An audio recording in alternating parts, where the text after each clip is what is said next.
Welcome to Sports Cards once again. Over the past month or so, there have been a lot of stories popping up in the sports card world. They're just so full of drama. It's never been my goal with this channel to be another one of the talking heads discussing this or that passing story that floats through the hobby for a bit, but with so many things going on in such a short time, I thought it was worth making a video to discuss it all and share my thoughts on some of this, and just consider where we are collectively going as we build this sports card community and lay out a path forward for ourselves. Because really that's what each of us are doing, whether we realize it or not, through where we decide to put our focus in the hobby, through where we decide to spend our money, time, and energy, through how we decide to react to what's going on. We really are the ones in charge of deciding the direction the ship is going, and wherever we choose to take it is where it's going to go. Alright, so let's get into this.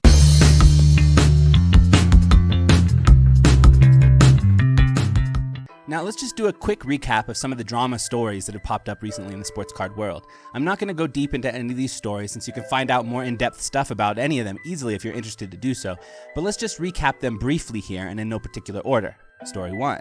A well-known couple of breakers were doing a break giveaway, ended up pulling an extremely valuable Kaboom Gold and refused to give it away even though it was promised. Story 2. At a card show, there was someone selling fake slabs. A whole bunch of ish went down surrounding that. Story 3. A couple of well-known content creators have been throwing hatred, racism, and vitriol at other sports card content creators in our community, spreading hate to get clicks. Actually, there has been other big news in the hobby recently, but these 3 recent stories aren't just business-related stories like some of the others. These are much more related to something more core, something deeper to the reality of being human, and deserve some specific focus, I think. In each of these stories, the big missing element really is integrity. In these instances, greed, Kaboom Gold, dishonesty, fake slabs, and hatred, hate-filled content creators, are at the core. I think as a member of the sports card community, we can't just let these kinds of things live and thrive. It doesn't go away without collective volition and sustained effort. That's true in the sports card world, and that's true in every other context. But I feel that we have some real advantages in the sports card realm, and some real possibilities when it comes to building a strong community that has a strong foundation built on integrity and honesty. Our community is largely rooted in interaction, and the long-term success of sports cards and their sustained value is deeply dependent on sports card collectors trusting each other and looking out for each other. If we in the hobby can't trust each other, or if we're always trying to get the one up on others, then having a good experience with trading cards or buying and selling with each other just can't happen. And if we can't have a good experience in those kinds of processes, why are people even going to stay connected with the hobby? It's empty without trust and integrity and honesty. And if we don't have positive interaction and genuine trust in the hobby, then dishonest actors just have way too much space to manipulate things in negative ways for their own selfish advantage. And that is damaging to the hobby in so many ways. That keeps others who may love the hobby at a distance. That pushes well-meaning and trustworthy people out of the hobby because they just don't need that kind of crap in their lives.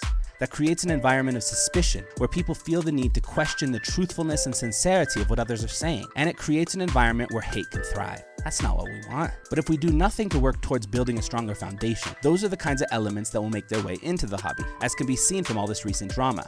It reminds me of that famous quote, "The only thing necessary for the triumph of evil is that good men do nothing." Doing nothing creates the social spaces that allow for the hate and negativity to spread like wildfire. We can't simply just try to sidestep it and hope it just goes away. That clearly is not how uprooting hatred works. When you pull a weed out the garden, if you don't get it at its roots, it's just coming back again. And once it's there, it's just gonna spread its seeds and take over your garden. But if you build up your garden, working on it regularly, learning how to work with the environment, learning approaches that bring the most positive results, eventually you get to a point where you barely ever even notice the weeds. The weeds don't even have the room to thrive in a garden that is nurtured in the right way. And that's what we have to do in the sports card world. I don't even think it's about uprooting the weeds actually. I think it's more about building that solid foundation where the weeds just can't thrive. You can't defeat a force of hatred with a stronger force of hatred. You can only defeat it with a stronger force of love. And I think that is what we can do as a community of sports cards enthusiasts. We can build that. And it doesn't matter if you're approaching this hobby with a collector's mentality, an investor's mentality, a sports enthusiast mentality, whatever, that doesn't matter. We can all contribute to the sports card community in our own ways and through our own avenues of interaction and engagement, whether it be through building friendships in person at card shows, local card shops, or different events, or through positive, non-judgmental, and well-meaning interactions in social media spaces, or through creating YouTube videos like I'm choosing to do. Each interaction we have with each other is a building block of our community. And if we get good at building our building blocks with integrity, honesty, trustworthiness, friendliness, kindness, and moral strength, then even if bad actors do come in trying to tear down these building blocks, we'll just keep putting them right back up. They can't keep up with us if we learn to build with this kind of foundation.